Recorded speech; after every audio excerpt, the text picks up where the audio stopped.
कर्नाटक के तारीखी शहर, सूफी संतों की सरजमीन बसव कल्याण से बुलंद हुई आवाज, अमन व शांति, प्यार व मोहब्बत, यूनिटी और भाईचारे के लिए बुलंद हुई आवाज। इस दौरे तरक्की के अंदाज निराले हैं, इस दौरे तरक्की के अंदाज निराले हैं। जहनों में अंधेरे हैं, सड़कों पर उजाले हैं, जहनों में अंधेरे हैं, सड़कों पर उजाले हैं। सिर्फ सड़कों पर उजाला न हो बल्कि जहनों में भी उजाला हो, एक ऐसा उजाला जो इस पूरी दुनिया को खुशगवार बना दे, खुशियों से भर दे, इंसानियत मोहब्बत जिंदाबाद रहे। इस मकसद को सामने रखते हुए 1500 साला जश्न मिलादुन नबी सल्लल्लाहु अलैहि वसल्लम मनाते हुए बीदर जिले के बसव कल्याण शहर में अजीम शान सूफी संत कॉन्फ्रेंस हुई। 7 दिसंबर 2025 इतवार की शाम बसव कल्याण के खनका झंडा इलाके के सफा कॉलोनी ग्राउंड में हुई। इस कॉन्फ्रेंस में न सिर्फ मुसलमान बल्कि बड़ी तादाद में हिंदू भाई भी शामिल हुए, बड़ी तादाद में खवातीन भी शामिल हुई। सख्त ठंडी की परवाह किए बगैर शाम 6 बजे से देर रात तक ये कॉन्फ्रेंस जारी रही। न सिर्फ बसव कल्याण बल्कि आसपास के इलाकों के लोग बड़ी तादाद में शामिल हुए। 25,000 से जायद लोग इस जलसे में शामिल हुए।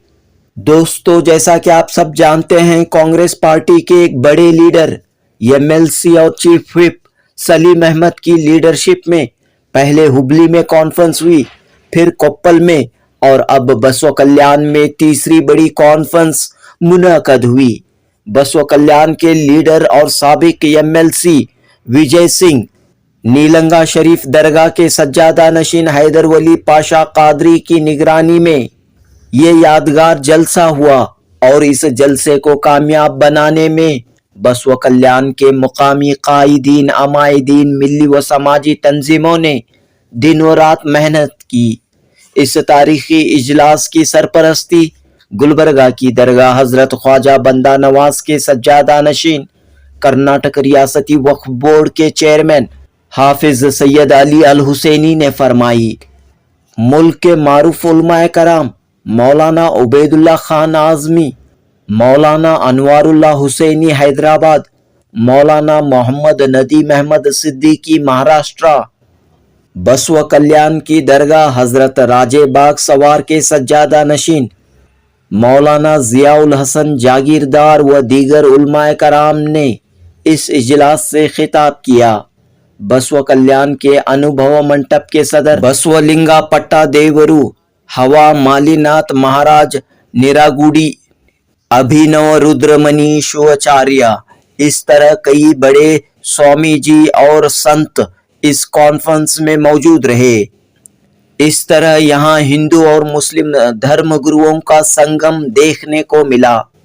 सियासी लीडरों में CWC के रुकन और राज्यसभा के मेंबर डॉक्टर सैयद नासिर हुसैन, उत्तर प्रदेश के रुकन पार्लिमान इमरान मसूद, तेलंगाना के मिनिस्टर और साबिक क्रिकेटर मोहम्मद अजहरुद्दीन, कर्नाटक के कैबिनेट मिनिस्टर्स ईश्वर खंड्रे, रहीम खान व दीगर सियासी रहनुमाओं ने इस मौके पर खिताब किया।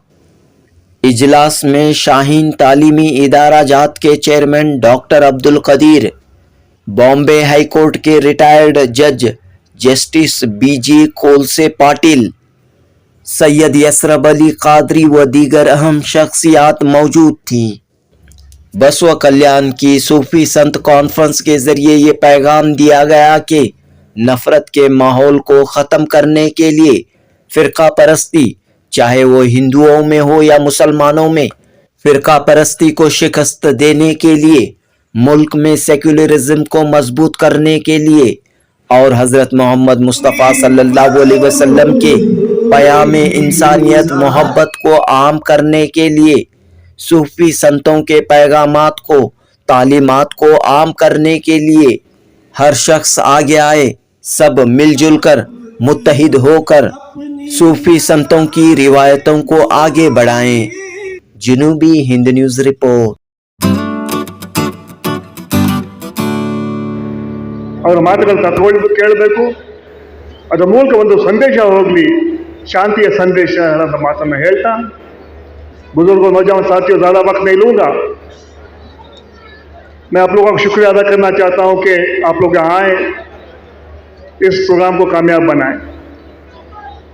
मैं आप लोगों को कहना चाहूँगा, आज़ादी के 50 साल बावजूद मुसलमानों को शक की नज़र से देखते हैं। आज़ादी की लड़ाई में महात्मा गांधी के साथ मौलाना अबुल कलाम आज़ाद खंडे से खंडा मिला के इस मुल्क को आज़ाद करवाया। मुसलमानों ने कुर्बानी दी, शहीदी दी, लेकिन आज भी हमें शक की नज़र देखते हैं। उन ताकतों को कहना चाहूँगा, अगर इस मुल्क को मुसलमानों की ज़रूरत पड़ी तो खुदा की कसम हर एक मुसलमान सर पे कफन बांध के इस मुल्क की हिफाजत करेगा। शहीदों की चिताओं पे लगेंगे हर बरस मेले, वतन पे मरने वालों का यही माही निशान होगा।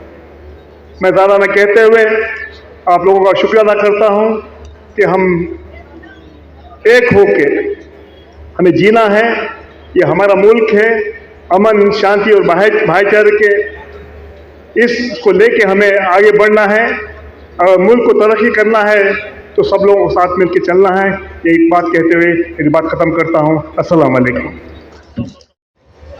हमको एक सलीम अहमद साहब, हमारे हैदर पाशा साहब, सज्जादे साहब, आप सब लोग हमको ये मौका दिए कि ऐसा एक अच्छा प्रोग्राम करने के लिए, और इतने लोग मुसलमान लोग इतने संख्या में बहुत कम बसवा कलर में दिखाई देते हैं।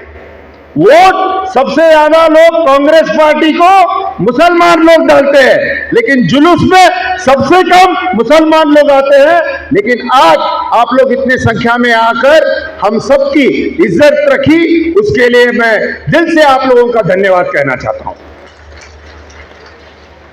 और एक बात क्या है बोले तो, ये जो कार्यक्रम है, हम ये राजकीय कार्यक्रम नहीं है। हम लोग ये सूफी संत जो कॉन्फ्रेंस हो रहा है, सूफी संत का जो सम्मेलन हो रहा है, वो एक ही एक क्या बोलते हैं, एक संदेश देना है।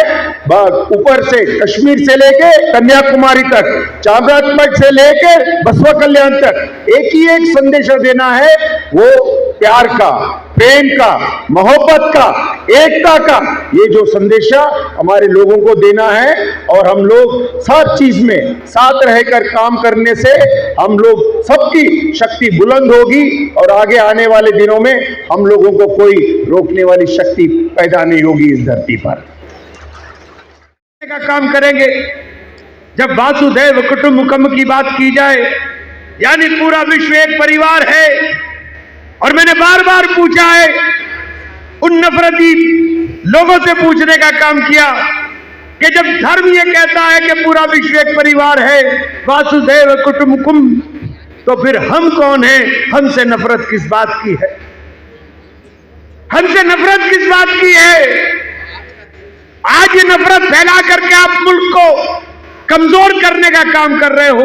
और मुसलमानों, आज से भी कहना चाहता हूं, जब हम उन नफरती चिंटुओं के खिलाफ बोलते हैं जो मुल्क के अंदर हमारे नाम पर नफरत बोलते हैं, तो हमें बोलने की हिम्मत उनके खिलाफ भी रखनी चाहिए जो हमारे बीच में आकर के नफरत बोलने का काम करते हैं। कल बंगाल के अंदर मस्जिद के लिए शिलान्यास हो रहा है कि मस्जिद बनाई जाएगी। मस्जिद बनाई है, मस्जिद पे कोई ऐतराज नहीं, लेकिन मुर्शिदाबाद में जहां 80% मुसलमान हो, वहां जो तुम काम कर रहे हो, मुल्क के उन हिस्सों के अंदर भी देख लो, झांक करके, जहां 5-5%, 7-7%, 10-10% मुसलमान हो, और तुम नफरत बोने का काम कर रहे हो। मस्जिद की बुनियाद नफरत पर नहीं हो सकती। मस्जिद इबादत के लिए, वहां इबादत होनी चाहिए। मस्जिद सियासत का अखाड़ा नहीं है, सियासत का अड्डा नहीं है। और अगर हम इस बात को नहीं बोलेंगे तो फिर ये फिरका परस्ती के साथ लड़ाई हमारी बेईमानी हो जाएगी। इसलिए मैं आपसे कहना चाहता हूं कि हमें बहुत होश आवाज के साथ आज के वक्त के अंदर फैसले लेने होंगे। खुशकिस्मत हो आप कर्नाटक में हो, उत्तर प्रदेश के अंदर हमें पता है कि किस हाल के अंदर हम लोग जीने का काम कर रहे हैं। हमारे मदरसे महफूज नहीं, हमारी मसाजिद महफूज नहीं। बरेली के अंदर आई लव मोहम्मद कहने पर पुलिस ने जो नंगा नाच किया पूरे मुल्क ने देखने का काम किया। आखिरकार इस सोच के पीछे वो क्या राज थी, क्या कारण था कि हम लोगों को सूफी संत का प्रोग्राम करवाना था। देश में जो मौजूदा हालात है, जिस तरह से फिरका परस्ती बढ़ते जा रही है, जिस तरह से जहर घोला जा रहा है, जिस तरह से नफरत फैलाई जा रही है, तो हम लोगों को लगा कि इससे बेहतर मौका नहीं रहेगा कि हम साधु संतों को, सूफियों को, मशाइखनों को, उलमा इकराम को मैदान में उतारें। क्योंकि जब जब हुक्मरान, जब जब सियासी पार्टियां, जब जब सियासी लीडर समाज को गुमराह करके गलत रास्ते पे ले जाने का काम करते हैं, ऐसे टाइम पे, और हर दौर में यह हुआ है, राजा महाराजाओं के दौर में हुआ है, बादशाहों के दौर में यह हुआ है कि ऐसे हर दौर में यह हुआ है कि जब जब गलत रास्ते पे समाज को ले जाने का टाइम आ रहा था, जब जो ऐसा काम हो रहा था, सूफी और संत मैदान में उतरकर समाज को सही रास्ते पे ले जाने का पैगाम और ले जाने का काम उन्होंने किया है। तो हम लोगों को लगा कि ऐसे मौके पे ये तीन जो अलग अलग प्रोग्राम करना था, हम लोगों ने सोचा कि ये तीनों मिलाकर एक प्रोग्राम, एक सूफी संत कॉन्फ्रेंस के नाम से ये प्रोग्राम करते हैं, ताकि हम सूफियों को, उलमा इकराम को, मशाइखिनों को, साधुओं को मैदान में उतारते हैं। सियासी लीडरान अपना जो काम करना है वो काम करें। सियासी पार्टियां जो जितना जहर घोलना चाहते हैं उतना जहर घोले हो समाज में, लेकिन हम लोगों को उनको याद दिलाने की कोशिश करें कि आप जितनी नफरत फैलाना है फैलाएं, लेकिन हमारे पास सूफी संत हैं जो हमेशा मैदान में उतरकर समाज को सही रास्ता दिखाने का काम किए हैं। मैं एसीसी तरफ से एक बात बता रहा हूं, पूरी कर्नाटक में हमारा Islamic brothers and sister Congress के साथ खड़ा है। उसी वजह से आपका ये मंच आप देख सकते हैं, हमारा वशिष्ठ नेता सलीम अहमद जी है, हमारा छात्र संगठन में जुड़े हैं, हमारा वशिष्ठ नेता आज अखिल भारतीय कांग्रेस कमेटी का महामंत्री है, राज्यसभा में टूथ एंड नेल भाजपा को लड़ाई लड़ती है, हमारा यूपी से हमारा लोकसभा का एमपी है, हमारा हैदराबाद से अजहरुद्दीन मंत्री भी है। तो ये मैं सारा डिटेल्स क्यों बता रहा हूँ, कर्नाटक में हमारा इस्लामिक ब्रदर्स कांग्रेस के साथ खड़ा है, इसी वजह से हमको इतना बड़ा रिजर्वेशन मिला। पूरी देश में हम कांग्रेस के साथ खड़ा होना चाहिए। हमारा एलिवेटेड सोल चुनाव के लिए सिर्फ कांग्रेस नहीं है, हम लोग के लिए है, हार्मोनी के लिए है। हमारा वशिष्ठ नेता श्री राहुल गांधी जी ने वोट चोरी मामला पे पूरी देश में इतना बड़ा लड़ाई लड़ रही है, इसकी वजह से हम बहुत बड़ा कार्यक्रम रखा है दिल्ली में। आने वाला 14 को रामलीला मैदान में हम भाजपा का वोट चोरी के मामला पे वो कार्यक्रम रखा है। मैं एसीसी तरफ से आपको रिक्वेस्ट है, हम सब आके राहुल जी को फैंस को हम स्ट्रेंथन करने के लिए काम में आने वाले दिन में लगाना चाहिए। ये मैं एरिया का संगठन का प्रभारी है, पर यही कार्यक्रम आजकल पूरी देश में और आगे लेके जाने के लिए कार्यक्रम है। सबको धन्यवाद, ये प्रोग्राम बहुत अच्छा लगा, थैंक यू वन ऑल। तो भाई और बहनों, आज ये आधुनिक युग में हम लोग देख रहे हैं, आज हर तरफ विज्ञान तंत्रज्ञान बहुत आगे गया है। हम सब लोग पूरे विश्व में क्या हो रहा है बड़ी जगह देख रहे हैं। मेरे मुट्ठी में पूरा विश्व बोल के बोलते हैं, एक मोबाइल फोन में कहां पर क्या हो रहा है सबको मालूम हो रहा है। जैसे जैसे विज्ञान प्रगति की ओर जा रहा है वैसे वैसे हम लोग विनाश की ओर भी जा रहे हैं। आप देखिए हर जगह पे एक तरह का आतंक का वातावरण है, एक तरह का भय का वातावरण है। यहां पर पूरे विश्व भर में आज यूक्रेन रशिया में युद्ध चल रहा है, हमास में इस्राएल में युद्ध चल रहा है, हमारे देश में मणिपुर में एक युद्ध के जैसा वातावरण है। हर जगह पे हम लोग देख रहे हैं पूरे देश भर में जाति जातियों में धर्म धर्म में भावनात्मक विषयों को लोगों के सामने लाके फिरका परस्त लोग जो नाच दंगा नाच यहां पर चल रहा है, समाज को विभाजन करने का जो काम चल रहा है, ये हमारे देश की एकता और अखंडता के लिए अच्छी बात नहीं है बोल के मैं कहना चाहता हूं। इसलिए जो जागृत लोग हैं, सभी समुदाय के लोगों को, जो राष्ट्रीय विचारधारा के लोग हैं, जो देशभक्ति के बारे में सोचने वाले लोग हैं, उन सब लोगों के लोग एकजुट होके हम सब लोगों को इन फिरका परस्त जातिवादी लोगों के खिलाफ आंदोलन करना चाहिए। उनके खिलाफ लड़ने का हम लोग शांतियुत लड़ने का प्रयत्न करना चाहिए। हम हुजूर सल्लल्लाहु अलैहि वसल्लम की शान में क्या बोले, मोहम्मद सल्लल्लाहु अलैहि वसल्लम के बारे में तो अल्लाह ही जानता है, क्योंकि टाइम कम रहने से मैं बिल्कुल शॉर्ट में बात कर रहा हूं। अल्लाह बोल रहे हैं कि मुझे मोहम्मद सल्लल्लाहु अलैहि वसल्लम को बनाना ना होता तो मैं दुनिया ही नहीं बनाता, ना आदम सलाम को बनाता था, ना मूसा सलाम को बनाता था, ना ईसा सलाम को बनाता था। अगर मोहम्मद सल्लल्लाहु अलैहि वसल्लम को मेरे मन में, मेरे दिल में या मुझे दुनिया में ना भेजना होता तो मैं ये दुनिया को ही नहीं बनाता। वो शान है उनके सख्ते में, उनके धूल में ये पूरी दुनिया टिकी हुई। हम उस पैगंबर के उम्मती। ये कौन बता रहा है? अल्लाह फरमा रहे हैं अगर मोहम्मद को ना भेजता तो दुनिया ही नहीं बनाता। ये चांद सूरज, ये चमकती दुनिया, कुरान शरीफ, रोजा, हज, नमाज, दुनिया की हर चीज ना मिलती, ना मां मिलती, ना भाई मिलता, ना बेटा मिलता, ना रिश्तेदार, ना दुनिया ही नहीं मिलती अगर मैं मोहम्मद को ना बना होता। दुनिया में कुछ लोग मोहम्मद सल्लल्लाहु अलैहि वसल्लम को लेके टीवी मीडिया में कई जगह कुछ ऑब्जेक्शन करते हैं, क्या क्या बोलते हैं।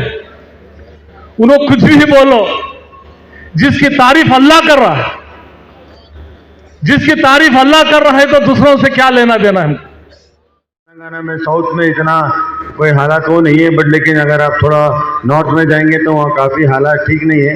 तो मैं यही यहाँ पे पैगाम दूंगा कि आप लोग मिलजुल के काम करें और जो दोनों भी तीनों जितने भी हम कम्युनिटीज़ हैं, जो हिंदुस्तान को जो इंडिपेंडेंस जब मिला, जब मिलजुल के काम करने में मिला, जहाँ पे यहाँ पे हिंदू भी थे, मुस्लिम भी थे, सिख भी थे, ईसाई थे, सब लोग मिलजुल के काम करें, इसलिए हम इंडिपेंडेंस मिला। आज हम कहते हैं कि हम लोग इंडिपेंडेंट इंडिया है। और मैं ज़्यादातर बोलूँगा नहीं आज, क्योंकि ज़्यादा काफ़ी वक्त हो चुका है, बट लेकिन यही एक मैसेज आपको दूंगा कि हम लोग सब मिलजुल के काम करें और मिलजुल के रहेंगे तो हमारी कम्युनिटी हम लोग के लिए भी अच्छा होगा और लोगों हम लोग दूसरों के लिए भी हेल्प कर सकते हैं, क्योंकि हम जब लड़ झगड़ते रहते हैं। क्योंकि अभी हैदराबाद में भी काफ़ी जगहों पे अगर आप देखेंगे तो हालात थोड़ा सा मुस्लिम में ही लोग लड़ते रहते हैं, बहन भाई और भाई के बच्चों को मारम तोड़ी होती है। मुझे बहुत दुख हुआ कि जो एक हादसा हुआ है 4-5 दिन पहले, 4-5 दिन जो हादसा हुआ वो मेरे ख्याल में बहुत भयानक हादसा था, क्योंकि आप लोग शायद मेरे ख्याल में पेपर में भी पढ़ा होगा। ऐसा नहीं होना चाहिए कि अगर हम मुसलमान को ही मार लेंगे, अपने आप में लड़ लेंगे, तो दूसरे लोग डेफिनेटली अपना फ़ायदा उठाएंगे। इतनी उनकी दरिद्री थी, लेकिन हम लोग, हमारा इतिहास भी अच्छी तरह लोगों को समझाते नहीं, बोलते नहीं, सिर्फ डर का माहौल है। जब तक आप डरेंगे, मैं बोलता हूँ कि जो डरता है वो हर दिन मरता है। यदि हम डर छोड़ देंगे तो वो भाग जाएंगे, लेकिन ये हो नहीं रहा है।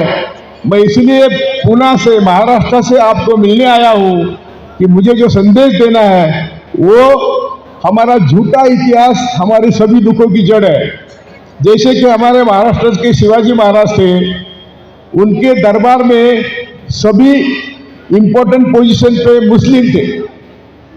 उनके राज्य की स्थापना के समय भी 700 पठान उनके सैन्य थे, और दरिया सारंग का प्रमुख या जहाज का प्रमुख या बॉडीगार्ड सब मुस्लिम थे।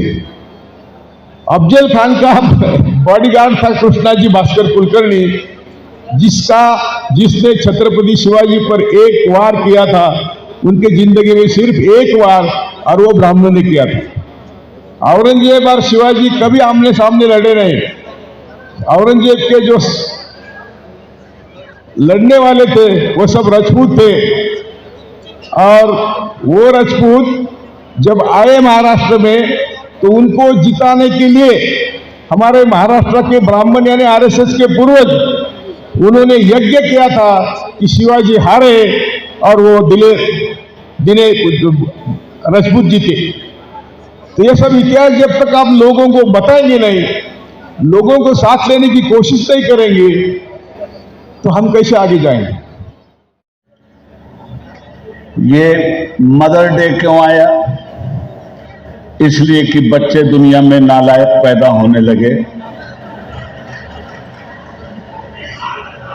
बाप के साथ बेवफाई करने वाले बच्चे आलमे ज़ुहूर में आ गए। इसलिए माँ के रिस्पेक्ट के लिए, बाप के रिस्पेक्ट के लिए बैनुल अक़वामी सोसाइटी ने एक कानून बनाया कि मदर डे के नाम से और फादर डे के नाम से एक दिन मनाया जाए, ताकि उनके अदब, एहतराम और रिस्पेक्ट की तरफ नालायक औलादों को मुतवज्जे किया जाए, और लायक औलादें अपने माँ बाप पर तन मन धन को निछावर करने का जज्बा पैदा करें। बैकग्राउंड यह है मदर डे और फादर डे का। ह्यूमन डे, ब्रदरहुड, दुनिया में जितने भी इंसान हैं, चाहे वो किसी भी मजहब व मिल्लत के मानने वाले हैं, वो अल्लाह की मखलूक है, और अल्लाह की मखलूक में भेदभाव हराम है। हजरत ख्वाजा निजामुद्दीन औलिया महबूब इलाही फरमाते थे कि मेरे नज़दीक हिंदू और मुस्लिम में भेदभाव करना हराम है। ये इंसान अल्लाह की मखलूक है, और हजरत मोहम्मद सल्लल्लाहु अलैहि वसल्लम ने फरमाया कि सारी कायनात अल्लाह का कुंबा और कबीला है। तो जब सब के सब अल्लाह का कुंबा और कबीला हैं, तो क्या कुंबे वाले एक दूसरे से लड़ाई करते हैं?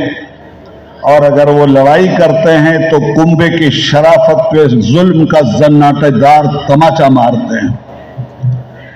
तो ब्रदरहुड के लिए बर्थडे वोमन डे के लिए अब औरतों का मसला, औरतों की इज्जत की हिफाजत होना चाहिए, इसलिए वोमन डे आया।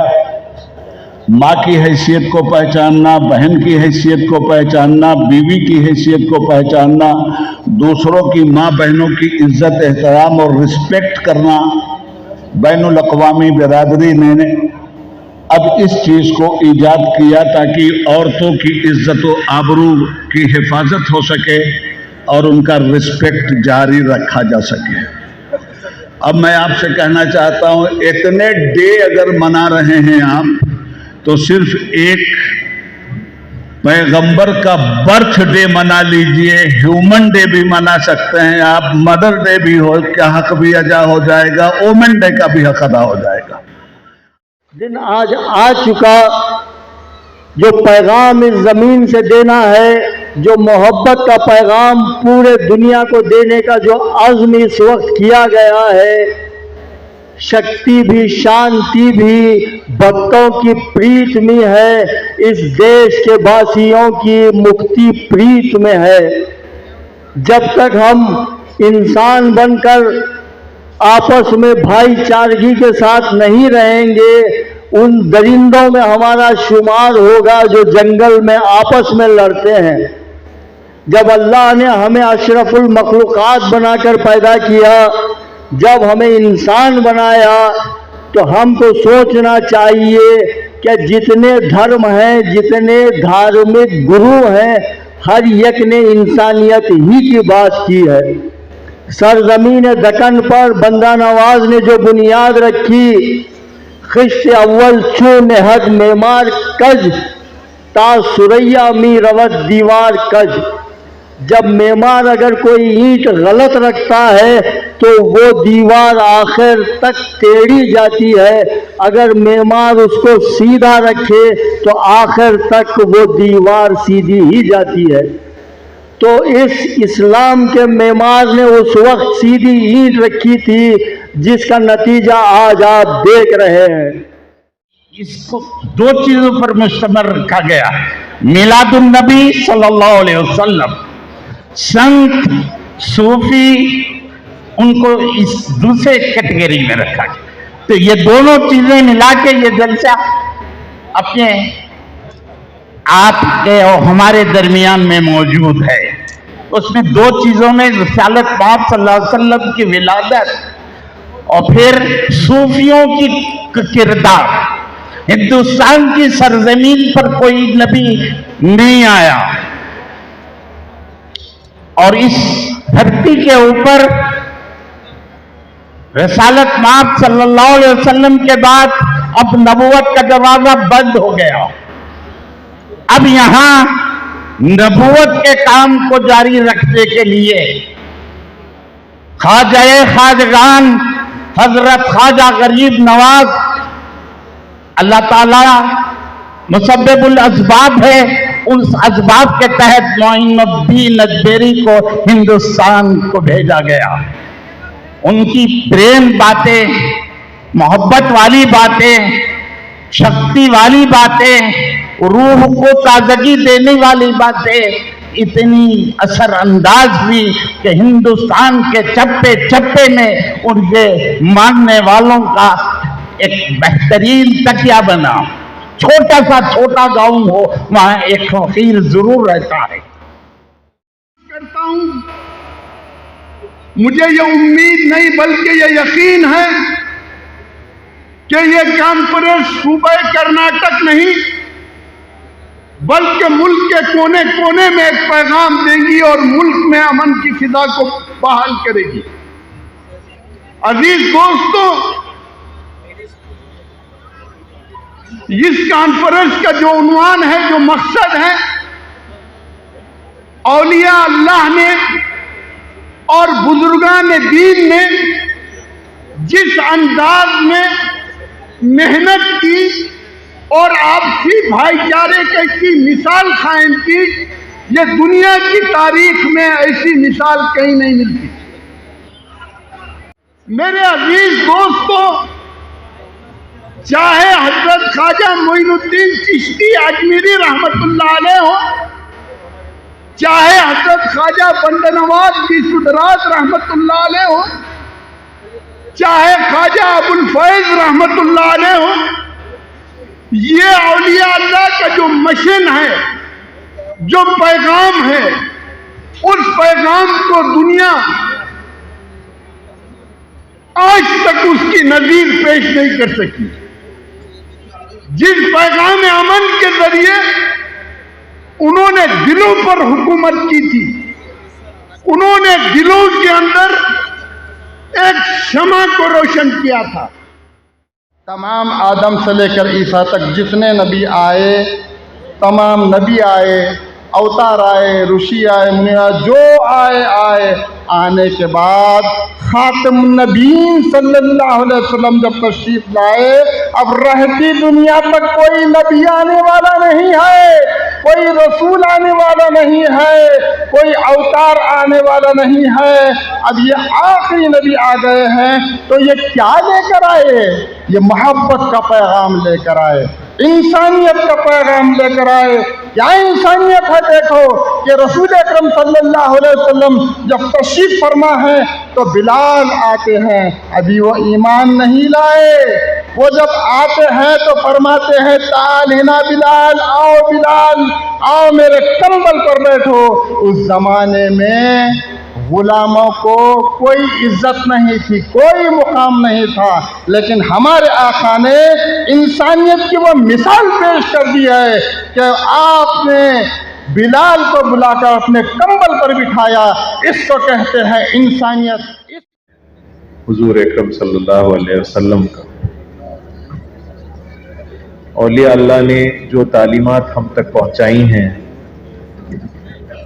वो तालीमात अल्लाह से क़ुर्बत हासिल करने के लिए हम तक पहुंचाई गई हैं।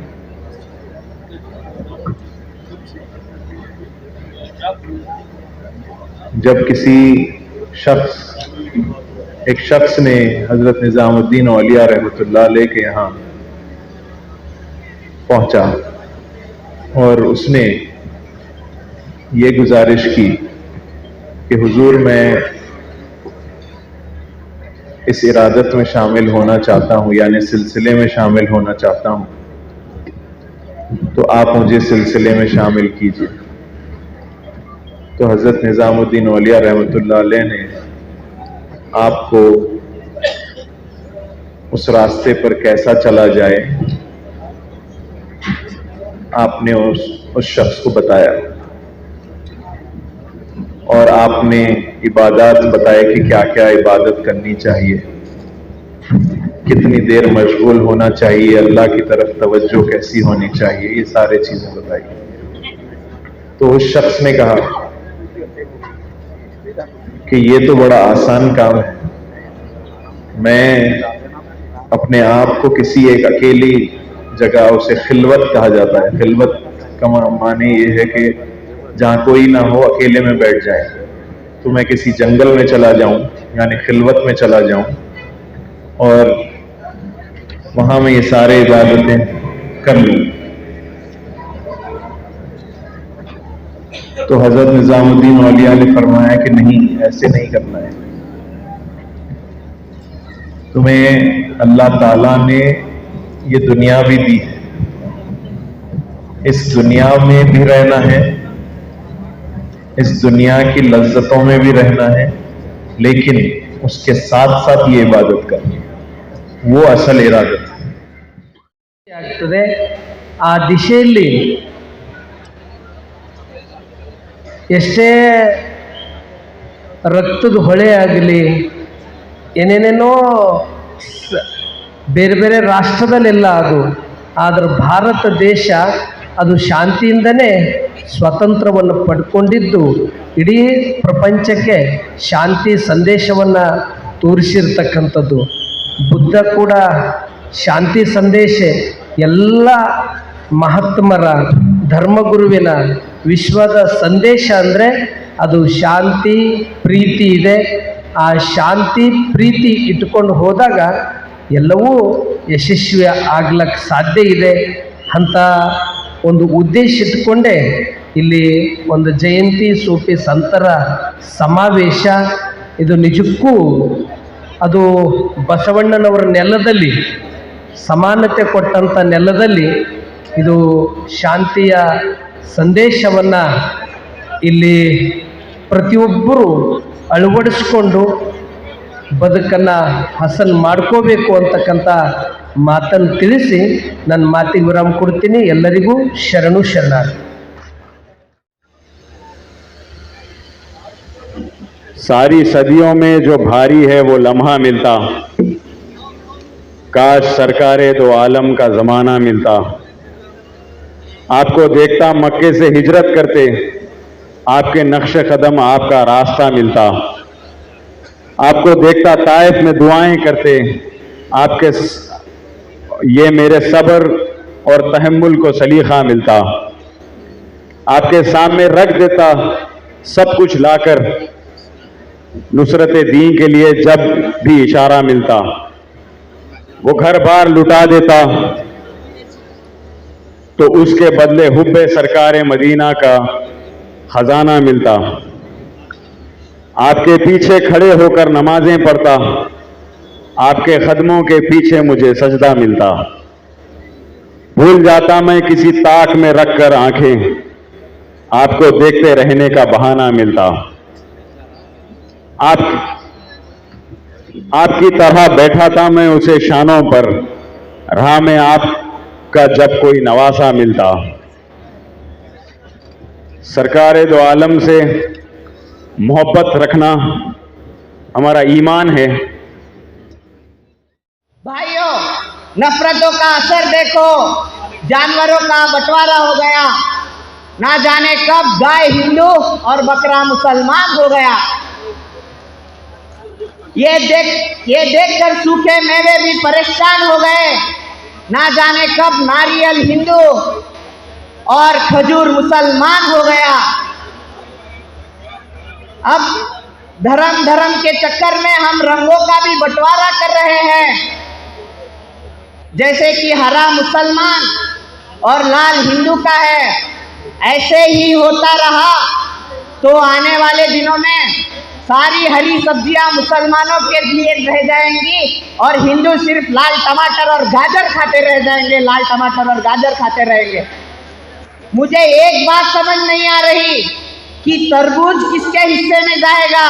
ये तो बेचारा बाहर से मुसलमान और अंदर से हिंदू रह जाएगा, अंदर से हिंदू रह जाएगा।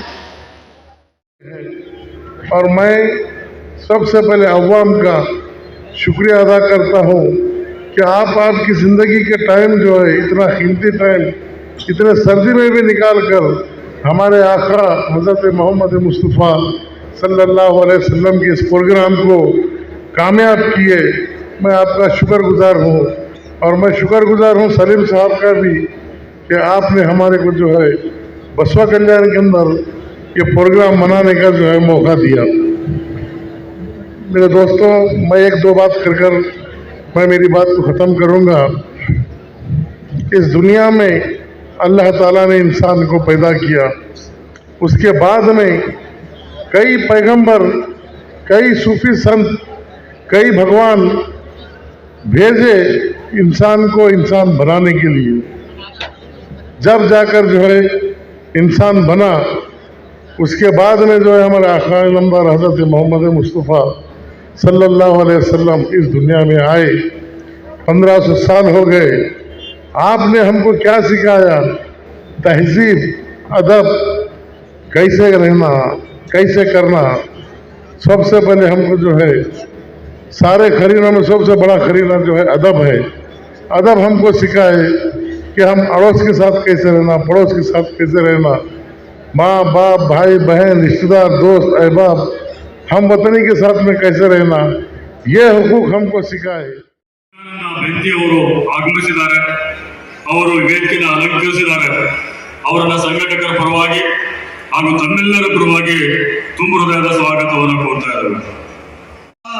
ನಮ್ಮೆಲ್ಲರ ಪ್ರೀತಿಯ ನಾಯಕ ಸನ್ಮಾನ್ಯ ಸಲೀಂ ಅಹಮದ್ ಅವರು ಈ ವೇದಿಕೆಯನ್ನು ಅಲಂಕರಿಸ್ತಾ ಇದ್ದಾರೆ.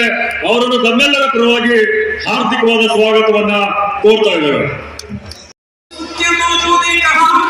इस मुसाफिर का तो बेड़ा पार होना चाहिए ना। तनम सरसोदा जाबारा ज़ेरा सरसोदा जाबारा ज़ेरा या रसूल अल्लाह फरसोदा जा रसूल अल्लाह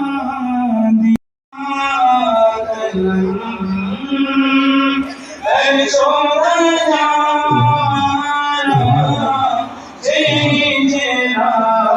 लोग हैं जिनके रसूल जिंदा हैं। इसीलिए तो बरेली के आला हज़रत का कलम उठता है और वो लिखते हैं कि तू जिंदा है वल्लाह, तू जिंदा है वल्लाह, तू जिंदा है वल्लाह, तू जिंदा है वल्लाह। गुजारिश की जाती है कि आप राइट साइड में आ जाएं। यहाँ पे चेयर्स अवेलेबल हैं, 2 सेक्शन है, लेडीज के लेफ्ट साइड में भी एक सेक्शन है, वो बिल्कुल सामने पीछे तक है। तो लेफ्ट साइड में जो खाने के पास में जो भी लेडीज है खाने से फारिग हो चुके हैं, मैं उनसे अदबन गुजारिश करता हूँ कि आप राइट साइड में आ जाए, यहाँ पे चेयर्स खाली हैं आपके। बहुत बहुत शुक्रिया। और भी बहुत से गेस्ट आ रहे हैं हमारे, अभी कुछ ही देर में जो है हमारे सभी बाहर इंतजार कर रहे हैं। वो सभी भाइयों से बहनों से गुजारिश की जाती है मैं दरूद शरीफ पढ़े अल्लाहुम्मा सल्ली अला सय्यिदिना मुहम्मद। सोज़े दिल चाहिए, आँख काफी नहीं है, नजर चाहिए। उनके महफिल के आदाब कुछ और हैं, उनकी सरकार में इल्तिजा के लिए, उनकी सरकार में इल्तिजा के लिए जुम्बिशे लब गोशा गोशा मदीने का पुरनूर है। सारा माहौल जलवों से मामूर है कि ज़र्फ़े नज़र चाहिए, देखने को कोई दीदार चाहिए। सोज़े दिल चाहिए, चश्मे नम चाहिए, और शामे तलब मुअत्तर चाहिए। वो मुयस्सर मदीने की गलियां अगर आँख काफी नहीं है, नजर चाहिए। इन राज़ितों की गलत रोशनी हमको खोई हुई रोशनी चाहिए, हमको खोई हुई रोशनी चाहिए। हमको आईने खैरुल बशर चाहिए। मैं गदा है कौनैन हूँ, शीश मैनों की मुझको तमन्ना, एक अपना घर चाहिए। सोज़े दिल चाहिए, जिसमें नम चाहिए, और शामे तलब मुअत्तर चाहिए। हो मुयस्सर मदीने की गलियां अगर आँख काफी नहीं है, नजर चाहिए। मिदहते सरवरे दो जहां के लिए, सिर्फ लफ्ज़ों बयां का सहारा न लो। मिदहते सरवरे दो जहां के लिए, सिर्फ लफ्ज़ों अपनी जगह फन शेरी है इक़बाल, अपनी जगह चाहिए। फन शायरी इक़बाल है अपनी जगह। नात कहने को खूने जिगर चाहिए। सोज़े दिल चाहिए, चश्मे नम चाहिए, और शौक़े तलब मुअत्तर चाहिए।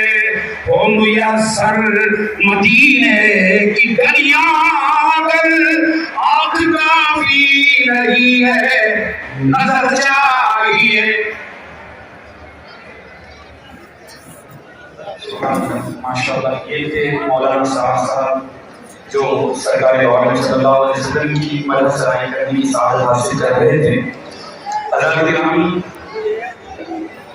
मैं वो शायर भी इमाम अहले सुन्नत शेखुल इस्लाम वल मुस्लिमीन शाह हाफिज मोहम्मद इमाम अनवर फारूकी की फजीलत जमानी जामी जामिया जो हैदराबाद की सरजमीन पर आराम कर रहे हैं। फजीलत जमानी जामी जामिया लिखते हैं नफसियत पास है उनके का वो शमशीर रखते हैं। कौन? मेरे आका, मेरे आका। नफसियत पास है ज़बानी हाल पर हर किस्म की तकरीर रखते हैं। आइए मैं इन अशार के झूठ में गुजारिश करने चला हूँ। इन अशार के लिए मोहम्मद होती है।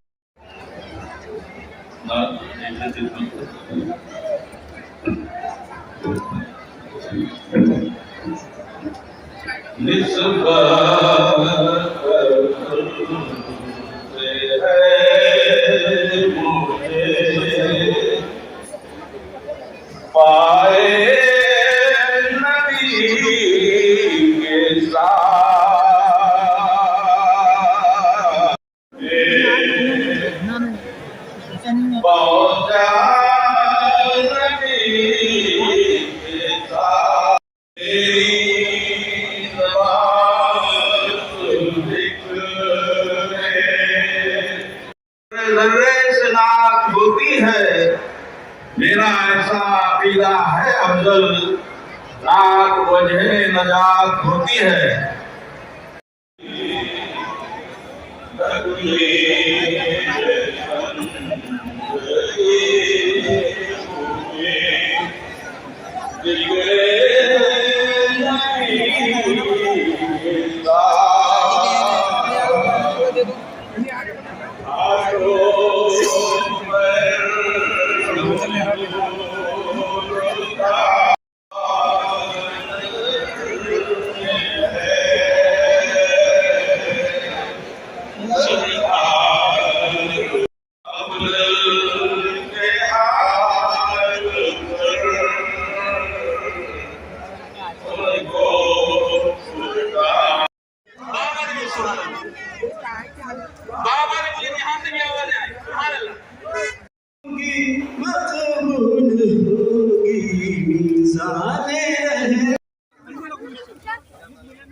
क्या है?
हजरात और एक जरूरी ऐलान सुने।